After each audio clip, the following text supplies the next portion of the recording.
그 이야기 좀 나눠보도록 하겠습니다. 자, 이런 보시면서요. 구독과 좋아요, 알림 꼭 부탁드리도록 하겠습니다.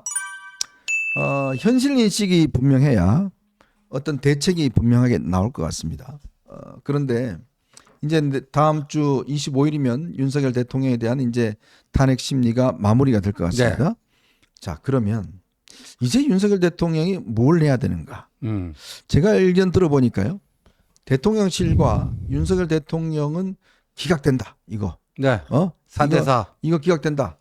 이거를 거의 확신에 가깝게 네. 하고 있는데 제가 쭉 법조인 전문가들과 다 취재해 보면 그럴 가능성은 없다라는 게 아마 일반적인 아주 냉정한 평가인 것 같습니다. 그런데 오늘 그 시사저널이 보면 네. 윤 대통령의 앞으로의 어떤 행보에 대해서 굉장히 의미 있는 그런 전망 기사를 썼어요. 그렇죠. 뭐 자진 하야도 조건부 사태도 없다. 운명의 날 앞둔 윤의 시나리오. 그러니까 시사저널 저 기자가요. 최근에 윤 대통령과 직간접적으로 소통한 인사들을 복수의 인사들을 심층 취재해가지고 이렇게 쓴 건데요. 뭐 일각에서는 이제 탄핵 인용이 확실시되면은 대통령께서 자진 하야 카드를 던지는 것도 한 방법이 될 수 있다.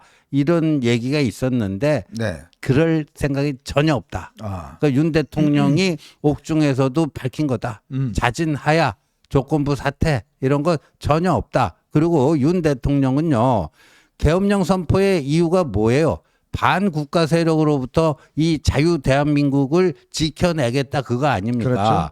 그러니까 그걸 계속 갖고 가겠다라는 거예요. 예. 그래서 그 신념은 그대로다. 그 신념은 그대로인데 내가 자유 대한민국을 지키려고 하는데 내가 왜 하야를 해야 되느냐? 이게 논리적으로도 안 맞다 이거예요. 그러니까 하야라든가 뭐 조건부 사퇴 이런 건 절대 없는 거고 4대4 요새 그 밖을 많이 돌잖아요. 4대4로. 네. 찌라시. 이진숙 방통위원장 그 탄핵 기각될 때도 4대4 아니었습니까? 네네. 그래서 이번에도 4대4로 기각될 것이다. 그랬고 어제 뭐 석동영 변호사가 또 윤 대통령 메시지다 해갖고 국민 변호인단 두 번째 집회가 있었는데 여러분들 내가 빨리 직무 복귀해서 이 국정을 정상화시키겠다. 네. 이런 메시지를 또 발표를 했다가 석동현 변호사가 그 대통령 메시지 아니고 대통령께서 그렇게 생각하실 거라고 하는 내 뇌피셜이었다. 왜? 그리고 그 번복을 했어요. 바꿨어요? 번복을 했는데 여하튼 그러니까 대통령은 자진 하야를 안 하겠다라는 거 아닙니까? 그런데 4대4로 탄핵 기각되고 직무 복귀되면 제일 좋지만 그게 플랜 A 아니겠습니까? 그렇죠. 근데 플랜 B도 윤 대통령도 현실적으로 준비를 한다는 거예요. 네. 하는데 뭐냐? 여기서 충격적인 건데 윤 대통령 여기 요새요 주반야대라고. 네. 제가 낮에는 플랜 A, 그 밤에는 플랜 B 했더니 중앙일보에서 그걸 주반, 네. 낮에는 탄핵 반대, 야대. 대선 준비. 네, 대선 준비, 주반야대라고 했잖아요. 그걸 듣고 경로를 했다는 거 아니에요. 경로를 했대 주반야대에 대해서 경로를 해갖고 판을 깨버릴 수도 있다 이런 발언을 했답니다. 내가 판을 깨버릴 수도 있다. 저 시사저널 기사에 따르면 판을 깬다. 그게 무슨 의미일까요? 그 조기 대선 판을 깬다는 거겠죠. 어허. 그 판을 깬다 그 뭐가 가능할까 봤더니요. 국민의힘이 아닌 네. 국민 후보를 추대하는 것을 검토 중에 있다. 국민의힘 후보가 아닌 네. 국민 후보 추대를 검토하고 있다. 그러니까 이게 뭐냐면 네. 결국은 거죠. 국민의힘이 자기 마음에 안 들고 그다음에 자기가 좋아하지 않는 후보가 낼 경우에 네. 윤석열 대통령은 지금 장외에 있는 세력, 지금 국민 변호인단이 아마 그걸 위한 사전의 어떤 조직화의 기본적인 표본인 것 같습니다. 저는 그래서 처음에 석동현 변호사가 왜 뭐 변호사들도 아닌데 왜 국민 변호인단을 만들까라고 생각해 봤는데 저도 알아보니까 국민 변호인단을 만드는 이유가 윤석열 대통령이 만약에 국민의힘이 지금 자기가 본인이 원하지 않는 후보가 대통령이 이제 후보로 나올 경우에 나는 아니다. 나는 국민 후보를 내세우겠다.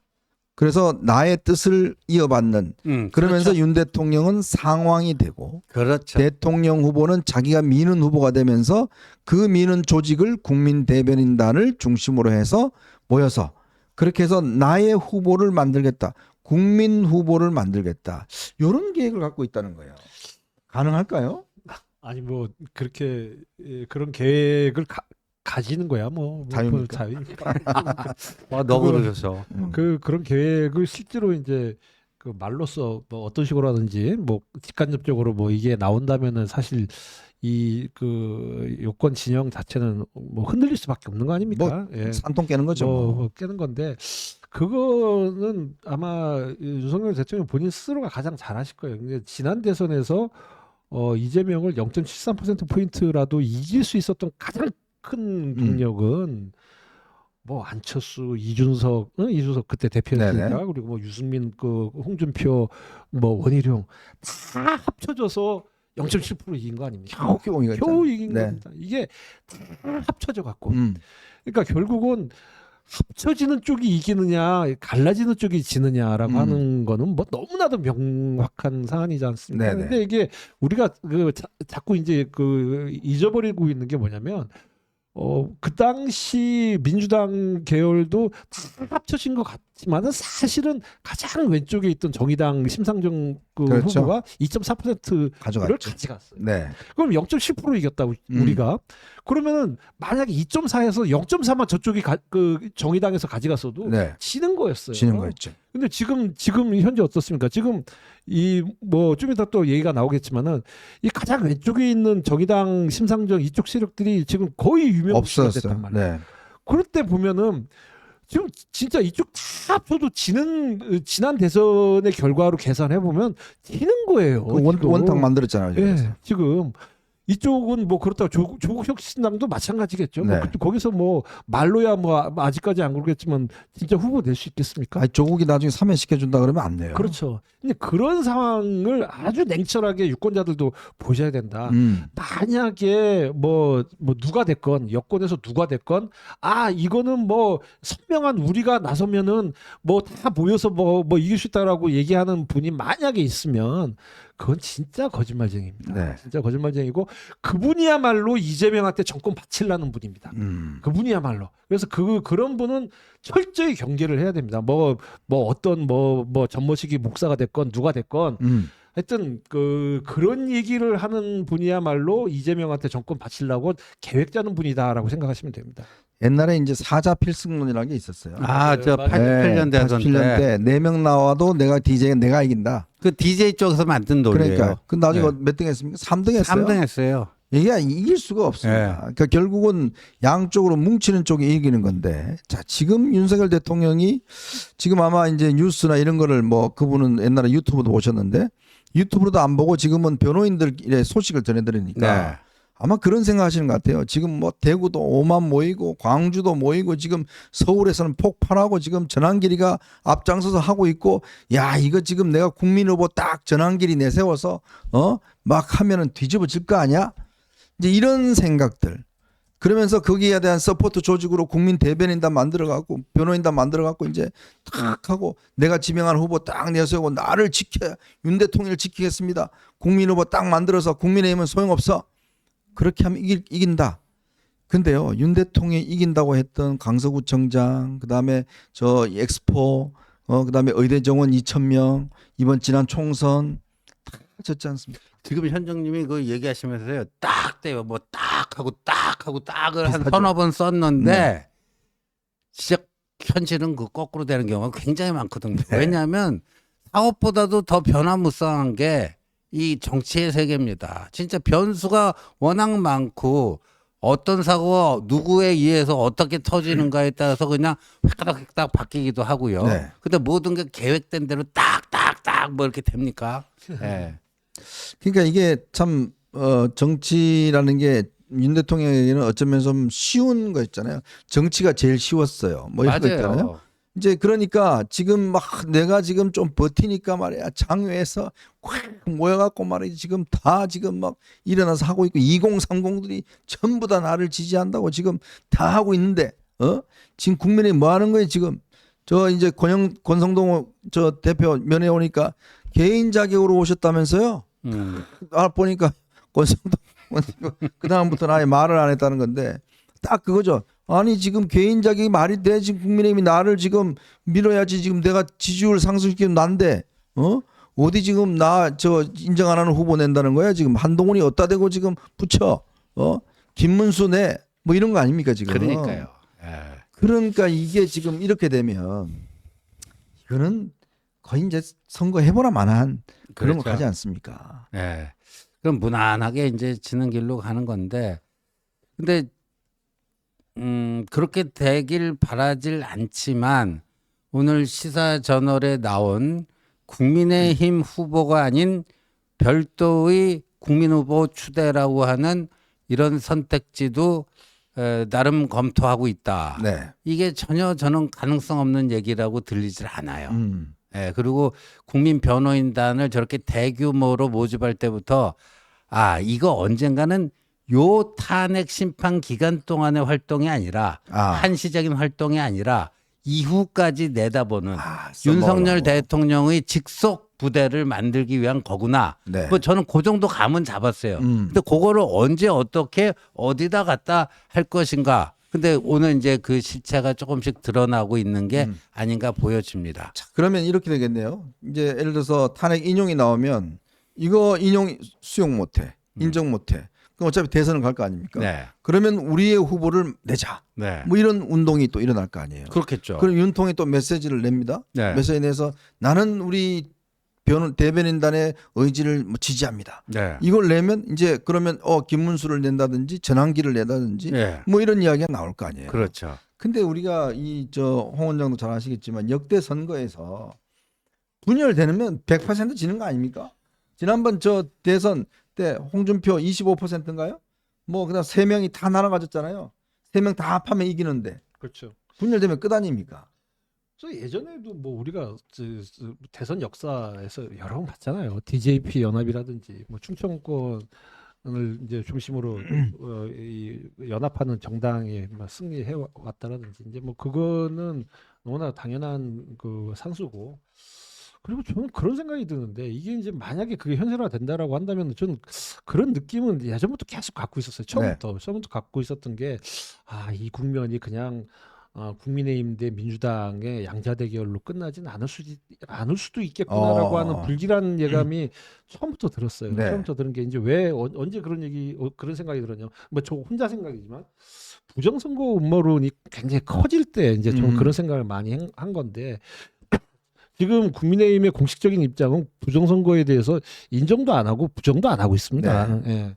근데 사실 뭐 그럴 수밖에 없는 그 뭐 어쩔 수 없는 그런 분위기라는 건 전 이해는 하지만 근데 만약에 부정선거 믿는 사람 다 모여라. 그리고 국민의힘 뭐 국민의힘에서 누가 후보가 될지 모르지만 야 너희는 빼고 우리끼리 정당 하나 만들게라고 하는 게 방금 얘기한 뭐 국민 뭐 변호인단인가 뭐 이런 네. 분들도 지금 그쪽으로 많이 드라이버가 걸려 있지 않습니까? 그런데 그러면은 부정선거를 믿는다는 분들끼리 모여갖고 선거 열심히 하면 우리가 이긴다라고 캠페인을 할 수 있나요? 나는 네. 앞뒤가 안 맞아요. 선거하면 다 그게 부정투표 지금 그렇다고 뭐 선관위가 바뀐 것도 아닌데 뭐 부정선거 뭐 아무것도 밝혀지고 뭐 그거 된 것도 아닌데 그래서 굉장한 혼란에 빠질 거다. 굉장한 혼란에 빠질 거다. 저는 그 생각을 합니다. 참 이게요. 항상 그런 이야기 있습니다. 대통령은 아무리 지지도가 없어도 누굴 당선시키지 못하지만 떨어뜨릴 수 있는 힘은 있다. 그렇죠. 이런 이야기는 있어요. 그게 이제 지금 윤석열 대통령이 그래도 본인의 어제 제가 이제 칼럼들 많이 소개해 드렸지 않습니까? 요즘 일간지들이 쓰는 칼럼들이 보면 다들 윤석열 대통령의 마지막 임무 이런 것들을 많이 쓰고 있습니다. 네. 결국은 윤석열 대통령이 역사적으로 인정받는 것은 이거는 뭐 탄핵을 전제로 드리는 말씀입니다만은 그렇다면 본인의 정책, 본인이 세웠던 정책을 이어받아서 할 수 있는 사람, 그리고 보수의 어떤 통합을 이뤄낼 수 있는 사람, 이거에 대해서 본인이 정말 나를 밟고 가라라고 할 정도의 어떤 의지를 보여주시는 거고, 저는 그래서 25일 날 윤석열 대통령의 최후 변론이 정말 중요하다는 생각이 듭니다. 그 25일이 이제 국회 측과 윤석열 대통령 측 각각 최후 변론, 이건 변호인들이 하는 겁니다. 2시간씩 예정돼 있고요. 마지막으로 최종 의견 진술. 네. 그래서 국회 측에서는 정창래가 아니고 정청래입니다. 청래. 홍장원 매면 정창래로 아, 돼 있던데, 그래요? 네. 예, 그 미래가 창창한 사람이 아니에요. 예, 정청래가 하고 이쪽은 이제 피청구인이 윤석열 대통령이 하는데 시간 제한이 없대요. 네. 그 우리 또 대통령이 한번 또 이 이야기 보따리가 열리면 시간 가는 줄 보고 쭉 네. 하시잖아요. 그러니까 뭐 나름대로 잘 준비해갖고 하실 텐데 충분히 의견 개진을 다 할 수 있지 않겠나 싶은데 아마도 저는 어저께 또 홍장원 보좌관이 한동훈 친구 아니냐. 그리고 이거는 평화적 국민 계몽령이었는데 이 홍장원의 탄핵 공작으로 이렇게 된 거다. 네. 이런 주장을 최후까지 하실 가능성이 네. 현재로서는 높아 보입니다. 글쎄 말입니다. 이게 참 모르겠습니다. 이게 뭐 저희도 뭐 정확하게 얼마 나올지는 모르겠습니다만은 어쨌든 지금 이렇게 취재를 해보면 탄핵 인용 가능성이 높은 것만은 뭐 솔직한 사실입니다. 지금 사실 뭐 한간에 아니다 4대 4다 이런 분이 있는데 글쎄 그거 저는 믿지 않습니다. 지난번 박근혜 전 대통령 때도 뭐 다 기각된다고 그랬는데 결국 다 8대 0으로 인용이 됐지 않습니까? 이번도 저는 뭐 비슷한 국면으로 가지 않나 싶습니다. 그렇다면 우리에게 시간이 없고 민주당은 지금 엄청나게 준비를 하고 있습니다. 선거를 이런저런 것들을 다 차근차근 내고 있는데 그냥 앉아서 당할 것인지 아니면 정말 우리가 준비를 잘해서 이길 것인지 이제 그 길만 남아 있는 것 같습니다.